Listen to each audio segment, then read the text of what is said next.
امام سجاد علیہ السلام سے روایت ہے کہ جس وقت میرے بابا کا سر یزید ملعون کے پاس لایا گیا، یزید نے اس سر کو دربار میں رکھوایا۔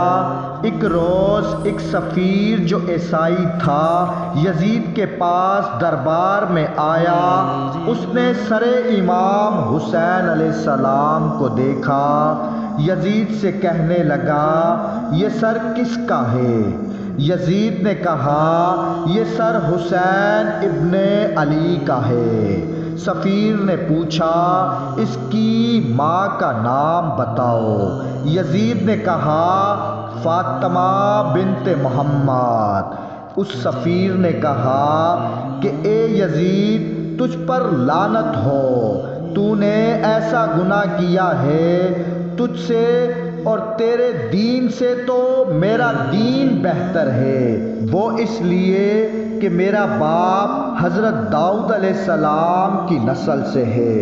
حضرت داؤد علیہ السلام کے اور ہمارے درمیان بے حد لمبا فاصلہ ہے، اور تمام قوم نصار ہم کو بہت عظمت والا جانتی ہیں، اور میرے پاؤں کے نیچے کی مٹی تبرک کے طور پر اٹھا کر لے جاتے ہیں۔ اور تم کس قدر بے حیا ہو کہ جس کا کلمہ پڑھتے ہو اسی کے بیٹے کو قتل کر کے خوشی مناتے ہو۔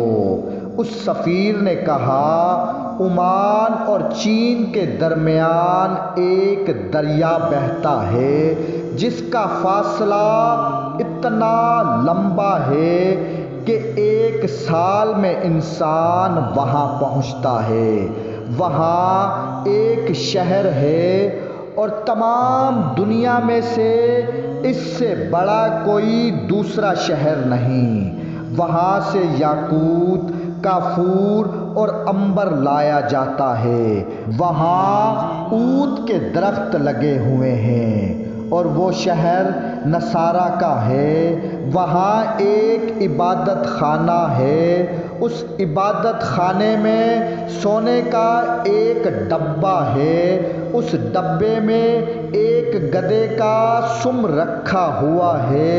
یہ سم اس گدھے کا ہے جس پر حضرت عیسیٰ علیہ السلام سوار ہوتے تھے، اور اس سم کو چاندی اور عطریات میں رکھا گیا ہے، اور ہر سال ہزاروں نصارہ اس کی زیارت کو آتے ہیں اور اس ڈبے، اس سم کا طواف کرتے ہیں اور اسے بوسے دیتے ہیں، آنکھوں سے لگاتے ہیں، پھر وہاں دعائیں مانگتے ہیں۔ تمام عالم کے نصارہ اس گدھے کے سم کو حضرت عیسیٰ علیہ السلام کے گدھے کا سم سمجھ کر اس کی کتنی عظمت کرتے ہیں۔ اب یزید نے جب اس کی یہ ساری باتیں سنی تو اس نے حکم دیا کہ اس نصرانی کو قتل کر دو۔ نصرانی نے کہا، کل رات کو تمہارے پیغمبر میرے خواب میں آئے اور مجھے فرمایا کہ اے نصرانی، تو اہل جنت سے ہے۔